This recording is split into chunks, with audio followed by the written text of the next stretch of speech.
బేల మండలంలో అక్రమంగా పశువులు తరలిస్తుండగా పోలీసులు దాడి చేసి పట్టుకున్నారు. ఈ మేరకు సోమవారం మీడియా సమావేశం ఏర్పాటు చేసి సిఐ సాయినాథ్ ఇందుకు సంబంధించిన వివరాలు వెల్లడించారు. బేల మండలం నుంచి అక్రమంగా పశువులు తరలిస్తున్నారని అందిన పక్కా సమాచారం మేరకు పోలీసులు తనిఖీల్లో భాగంగా ఆదివారం రాత్రి బాది గ్రామ సమీపంలో వాహనాన్ని తనిఖీ చేయగా అందులో 16 ఎడ్లను గుర్తించారు. వాహనాన్ని సీజ్ చేసి పశువులతో సహా పోలీస్ స్టేషన్కు తరలించారు. జంతువుల క్రూరత్వ నిరోధక చట్టం కింద కేసు నమోదు చేశారు. పశువులకు సంబంధించిన ధృవీకరణ పత్రాలు చూపెట్టినా వాటిని ఈ నెల 20వ తేదీ వరకు తరలించరాదని పేర్కొన్నారు. చట్టాన్ని ఎవరూ కూడా చేతిలోకి తీసుకోవద్దన్నారు. ఎక్కడైనా అక్రమంగా పశువులు తరలిస్తే సమాచారం ఇవ్వాలని కోరారు. రాత్రి బేల మండల కేంద్రం నుండి కొంతమంది ఎద్దుల్ని అక్రమంగా తరలిస్తున్నారనే సమాచారం మేరకు మా బేల సిబ్బంది అక్కడికి వెళ్ళడం జరిగింది.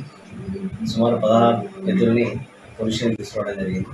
అయితే వారి వద్ద వాళ్ళు ఈ నెల 4వ తారీఖు రోజు సాంగ్లీ మార్కెట్లో వాళ్ళ దగ్గర ఉన్నటువంటి రసీదులు ఉన్నాయి. వీటిని మేము ఆదిలాబాద్ మార్కెట్కి తీసుకెళ్తున్నాం అనేసి వాళ్ళ దగ్గర ఉన్నటువంటి వాళ్ళ విచారణ జరిగింది. అయితే అయినప్పటికీ కూడా ఏదేమైనప్పుడు కూడా వాటిని తీసుకెళ్లే విధానం చూస్తే క్రూయాలిటీ యాక్ట్ కింద మేము కేసు రిజిస్టర్ చేస్తున్నాం వారిపైన. అదేవిధంగా ఎవరైనా కానీ ఎద్దుల్ని అక్రమంగా తరలిస్తున్నట్లయితే ఆ సమాచారాన్ని పోలీసులకు ఇన్ఫార్మ్ చేయాలి.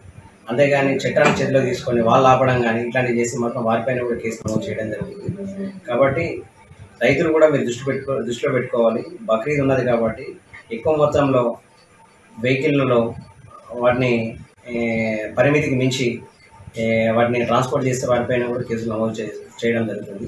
ఎట్టి పరిస్థితుల్లో కూడా ఆవుల్ని అక్రమ రవాణా చేసినది వారిపైన స్ట్రిక్ట్ యాక్షన్ తీసుకోవడం జరుగుతుందని. అదేవిధంగా ఎవరైనప్పటికీ కూడా ఆపడం కానీ వాళ్ళని బెదిరించడం కానీ పైసలు వసూలు చేయడం కానీ అట్లాంటి మా దృష్టి